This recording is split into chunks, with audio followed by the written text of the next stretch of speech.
TNU SRP ஆஸ்பிரன்ட்ஸ் பண்ணக்கூடிய top 5 மிஸ்டேக்ஸை தான் இந்த வீடியோவில் பார்க்க போகிறோம். இதை மட்டும் செய்யாதீங்க, எக்ஸாமில் பாஸ் பண்ணிடலாம். டிஎன்யூ எஸ்ஆர்பி எக்ஸாமுக்கு ப்ரிப்பேர் பண்ணுறவங்களா இருக்கீங்களா? டெய்லியும் படிச்சுட்டு இருந்தோம். லாஸ்ட் டைம்லாம் என்னுடைய நம்பர் வந்து ரிசல்ட்டில் வரல, என்னால் ரிசல்ட் மார்க் வாங்க முடியலன்னு ஃபீல் பண்ணுறீங்களா? ஹானஸ்ட்டாக சொல்லணும்னா ப்ராப்ளம் உங்கள் ஹார்ட் ஒர்க்கில் இல்லை, நீங்கள் பண்ணுற இந்த 5 காமன் மிஸ்டேக்ஸில் தான் இருக்குது. இந்த வீடியோவில் அந்த மிஸ்டேக்ஸ் என்னென்ன அப்படின்றத சொல்கிறேன். லாஸ்ட் வர பார்த்தா உங்களுடைய ப்ரிப்ரேஷன் லெவல் நெக்ஸ்ட் லெவல் போகும் அப்படின்றதுல எந்த வித டவுட்டும் இல்லை. வணக்கம் நண்பா, welcome to Netrikann.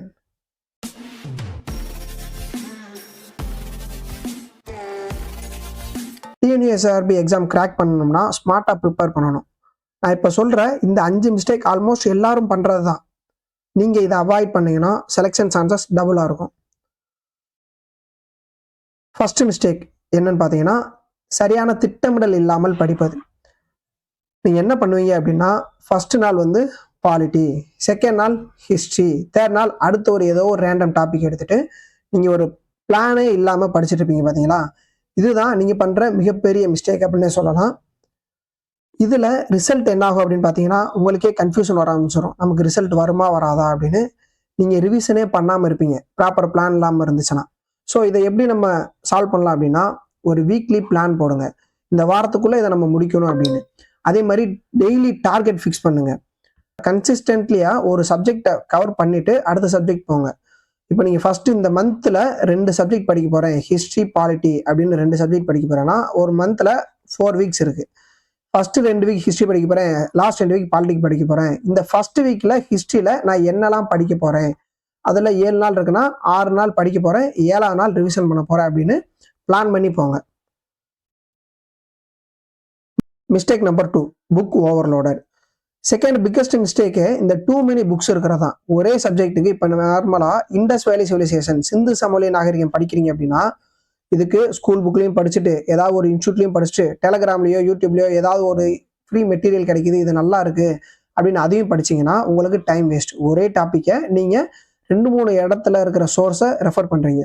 So டெலகிராம்லையோ யூடியூப்லையோ friends suggest பண்ணுறாங்க, ரெக்கமெண்ட் பண்ணுறாங்க அப்படின்னு சொல்லிட்டு எல்லாத்தையும் வாங்கிட்டு அதில் ஒரு சில டச் கூட பண்ணாமல் இருப்பீங்க.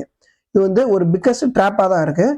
ஸோ இதை எப்படி நம்ம ரிசால்வ் பண்ணணும் அப்படின்னா, ஒரு சப்ஜெக்ட்டுக்கு 1 or 2 புக்ஸ் மட்டும் வைங்க, அதை ஃபுல்லாக நம்பி படிங்க. அதுலேருந்து கண்டிப்பாக உங்களுக்கு வந்துடும். அப்படின்னா தான் உங்களால் அதை 2-3 டைம்ஸ் ரிவைஸ் பண்ண முடியும். நீங்கள் ஒரே டாப்பிக்கை 2-3 இடத்துல அல்லது ஒரே சப்ஜெக்டை 2-3 புக்கில் படிச்சுட்டு இருந்தீங்கன்னா உங்களால் கண்டிப்பாக ரிவைஸ் பண்ண முடியாது. டிஎன்யூஎஸ்ஆர்பியில் இருக்கிற டாப்பர்ஸ் ஆகிறவங்க எல்லாருமே சீக்ரெட் என்ன அப்படின்னு பார்த்தீங்கன்னா, அவங்க வந்து லெஸ் புக்ஸ் மோர் ரிவிஷன், இதை தான் ஃபாலோ பண்ணுவாங்க. Mistake number 3, skip the revision. அதாவது ரிவிஷனே பண்ணாமல் போகிறதுக்கு பார்த்தீங்களா, அதுதான் மிஸ்டேக் நம்பர் 3. சரிங்களா? நீங்கள் ஒரு 10 டாபிக் படிச்சுட்டாலும் ரிவிஷன் இல்லாமல் போனீங்கன்னா எக்ஸாமில் உங்களுக்கு 2 தான் மைண்டில் இருக்கும். சரிங்களா? இது எப்படி நம்ம ரிசால்வ் பண்ணுறது அப்படின்னு பார்த்தீங்கன்னா, நீங்கள் வீக்லி ரிவிஷன் டேவை ஃபிக்ஸ் பண்ணுங்கள். சண்டே இப்போ மேக்ஸிமம் என்ன பண்ணுவாங்கன்னா சண்டே தான் ஃபிக்ஸ் பண்ணுவாங்க. சண்டே வந்து ரிவிஷன் டே, நான் மண்டேலேருந்து சாட்டர்டே வரைக்கும் என்ன படிக்கிறேனோ அதை சண்டே வந்து டெஸ்ட் போடுவேன் அல்லது ரிவிஷன் பண்ணுவேன், அந்த மாதிரி வச்சுக்கோங்க. அதே மாதிரி ஒரு தடவை படிச்சிட்டிங்கன்னா அடுத்த தடவை அது மைண்டில் இல்லைன்னா எதுலாம் இல்லையோ அதை ஒரு ஷார்ட் நோட்ஸாக கிரியேட் பண்ணி அதை திரும்ப ரிவைஸ் பண்ணுங்கள். இம்பார்ட்டன்ட் பாயிண்ட்ஸை படிக்கிறப்பே அண்டர்லைன் பண்ணி படிங்க. திரும்ப நீங்கள் அதை ரிவைஸ் பண்ணி படிக்கும்போது அந்த அண்டர்லைன் உங்களுக்கு ஹைலைட்டாக தெரியும். ஸோ இது எல்லாமே உங்களுக்கு வந்து ரிவிஷன் பண்ணுறதுக்கு யூஸ்ஃபுல்லாக இருக்கும். இல்லை நீங்கள் அண்டர்லைன் பண்ணாமல் படிச்சிங்கன்னா ரிவிஷன் பண்ணுறப்ப நீங்கள் திரும்ப ஃபஸ்ட் வந்து ஃபுல்லாக ரீட் பண்ணிட்டு வர மாதிரி இருக்கும். அண்டர்லைன் பண்ணிட்டீங்கன்னா ரிவிஷன் பண்ணுறப்ப அதை மட்டும் நீங்கள் பார்த்துட்டு போயிடலாம். ரிவிஷன் பிளான் ஸ்ட்ரக்சரை நீங்களா பில்ட் பண்ணுங்கள். உங்களுக்கு ஏற்ற மாதிரி இந்த டைமிங்கில் நம்ம இதை ரிவைஸ் பண்ணுவோம். நேற்று ஃபஸ்ட்டு டே நம்ம என்ன படித்தோமோ அதை வந்து தேர்ட் டேல நம்ம ஃப்ரீயாக இருக்க ஒரு 1/2 hour வந்து படிப்போம். அந்த மாதிரி நீங்களாக உங்களுக்கு பிளான் பண்ணிக்கோங்க. கன்சிஸ்டன்சி தான் உங்களை வந்து வெற்றியாளராக மாற்றும். Ignore the mark test. 4th mistake என்ன அப்படின்னு பார்த்தீங்கன்னா, மார்க் டெஸ்ட்டை இக்னோர் பண்ணுறதுங்க. இதுதான் மிகப்பெரிய தவறு. நம்ம படிச்சுக்கிட்டே போவேன். இப்போ நான் மார்க் கம்மியாக வந்துச்சுன்னா என்ன பண்ணுறது, நான் டெஸ்ட்டு போட்டு பார்க்குறேன், மார்க் கம்மியாக வந்துச்சுன்னா ஃப்ரெண்ட்ஸ் என்ன நினைப்பாங்க, இல்லை நம்ம படிக்கிற இன்ஸ்டியூட்டில் என்ன நினைப்பாங்க அப்படிலாம் யோசிக்க வேணாம். நீங்கள் கண்டிப்பாக உங்களுடைய மார்க் டெஸ்ட்டை நீங்கள் என்ன சப்ஜெக்ட் படிக்கிறீங்க ஒரு பிளான் பண்ணி படிங்க. இந்த வாரம் ஒரு மார்க் டெஸ்ட் போட போகிறேன், இல்லை ஒரு டெஸ்ட் சீரிஸ் போடுறீங்க அப்படின்னா அந்த மார்க் டெஸ்ட்டை மட்டும் நீங்கள் இக்னோர் பண்ணிடுறாங்க. நான் இன்னும் சிலபஸை கவர் பண்ணலை, அதனால் மார்க் டெஸ்ட் கவர் பண்ணிட்டு போட்டுக்கிறேன்ற என்ன வேணால், நம்ம குறிப்பிட்ட டைமுக்குள்ளே அந்த டெஸ்ட்டை நம்ம போட்டே ஆகணும். இது எப்படிலாம் நம்ம சால்வ் பண்ணலாம் அப்படின்னா, கண்டிப்பாக நீங்கள் வீக்லி 1 or 2 மார்க் டெஸ்ட் கம்பல்சரியாக இருக்கணும். கம்பல்சரி, இதை விட ஹையராக இருந்தால் ரொம்ப சந்தோஷம். ஆனால் கம்பல்சரியாக 1 to 2 மார்க் டெஸ்ட் இருக்கணும். அனலைஸ் பண்ணுங்கள். நீங்கள் மார்க் டெஸ்ட் போடுறது மட்டும் முக்கியம் இல்லை. இப்போ ஒரு டெஸ்ட் சீரிஸ் இருக்குன்னா அதில் ஒரு 30 டெஸ்ட் இருக்குன்னா எந்த டெஸ்ட்லலாம் நமக்கு மார்க் கம்மியாக இருக்கு, அந்த டெஸ்ட்டுடைய ஏரியா என்ன, அந்த ஏரியாவை நம்ம இன்னும் எந்த அளவுக்கு படிக்கணும் அப்படின்றத பாருங்க. அந்த வீக் ஏரியாஸை ஐடென்டிஃபை பண்ணி அதுக்கு மோர் இம்பார்ட்டன்ஸ் கொடுங்க. அதுக்கு ஏற்கனவே நமக்கு வந்து கொஸ்டின் பேப்பர்லயும் அதுக்கு இம்பார்ட்டன்ஸ் இருக்குன்னா அதுக்கு அதிக அளவில் இம்பார்ட்டன்ஸ் கொடுக்க வேணும். மார்க் டெஸ்டோடைய ஸ்ட்ரக்சரையும் அனலைஸையும், ஸ்ட்ரக்சர் அண்ட் அனலைஸ் ரெண்டுமே உங்களுக்கு ஏற்ற மாதிரி நீங்களே பிளான் பண்ணிக்கோங்க. உங்களுடைய ப்ராக்டிஸ் தான் உங்களுடைய பெர்ஃபெக்டான ரிசல்ட்டுக்கு வழிவகுக்கும். Mistake number 5, physical and mental fitness.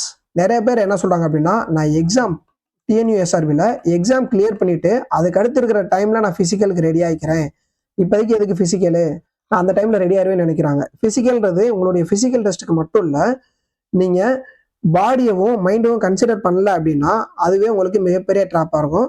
இப்போ டிஎன்யூஎஸ்ஆர்பிலையுமே வெறும் எக்ஸாம் மட்டும் கிடையாது, ஃபிசிக்கல் டெஸ்ட்டும் இருக்கு, ஸ்ட்ரெஸ்ஸும் அதிகமாக இருக்கும்.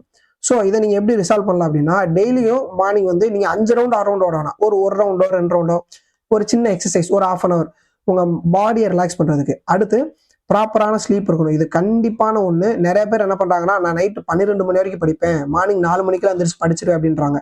இதெல்லாம் தேவையே கிடையாது. நீங்கள் ஒரு நாளைக்கு 24 மணி நேரத்தில் மினிமம் ஒரு 6 மணி நேரம் தூக்கிட்டு 18 மணி நேரம் இருக்குது, சரிங்களா? நீங்கள் எல்லாம் செலவழிச்சது போக 10 hours படிச்சீங்கனாலே 6 month ஒரு 6 மாதம் ரெகுலராக ஒரு 10 hours படிச்சீங்கனாலே உங்களால் ரிசல்ட் அச்சீவ் பண்ண முடியும்.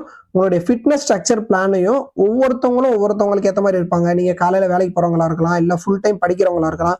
உங்களுக்கு ஏற்ற மாதிரி நீங்களே பிளான் பண்ணிட்டு அதை நீங்கள் ரிசால்வ் பண்ண பாருங்க. நீங்கள் ஃபுல் சக்ஸஸ் வேணும், முழுமையாக வெற்றி அடையணும்னா நீங்கள் ஃபிசிக்கலாகவும் மென்டலாகவும் தயாராக இருக்கணும். அப்போ தான் உங்களால் இதை அச்சீவ் பண்ண முடியும். நீங்கள் இந்த மிஸ்டேக்ஸ்லாம் கிளியர் பண்ணீங்க அப்படின்னாலேவும் ஆல்ரெடி ஒரு 80% க்ரௌடை வந்து நீங்கள் பீட் பண்ணி முன்னாடி வந்துடுவீங்க. டிஎன்யூஎஸ்ஆர்பி எக்ஸாம் வந்து ரொம்ப ரொம்ப ஈஸி தான். ஆனால் கரெக்ட் ஸ்ட்ராட்டஜி இருந்தால் தான் பாஸ் பண்ண முடியும். அதுக்காக நம்ம வந்து 0.5 வெளியே வந்தவங்களும் இருக்காங்க. வெறும் 0.5 மார்க்கில் கட் ஆஃப் விட்டுட்டு வெளியே வந்தவங்களும் இருக்காங்க. ஸோ கன்சிஸ்டன்சி தான் நம்மளுடைய கீ. இந்த வீடியோ யூஸ்ஃபுல்லாக இருந்தால் லைக் பண்ணுங்கள், உங்களோட ஃப்ரெண்ட்ஸுக்கு ஷேர் பண்ணுங்கள். டிஎன்யூஎஸ்ஆர்பி ப்ரிப்பரேஷனுக்கு இன்னும் வீடியோஸ் வேணும், இல்லை இந்த டாப்பிக்கில் எனக்கு வீடியோஸ் வேணும் அப்படின்னா அதை கமெண்ட்டில் சொல்லுங்கள். நம்ம நெக்ஸ்ட் வீடியோவில் சந்திப்போம். All the best. தேங்க்யூ.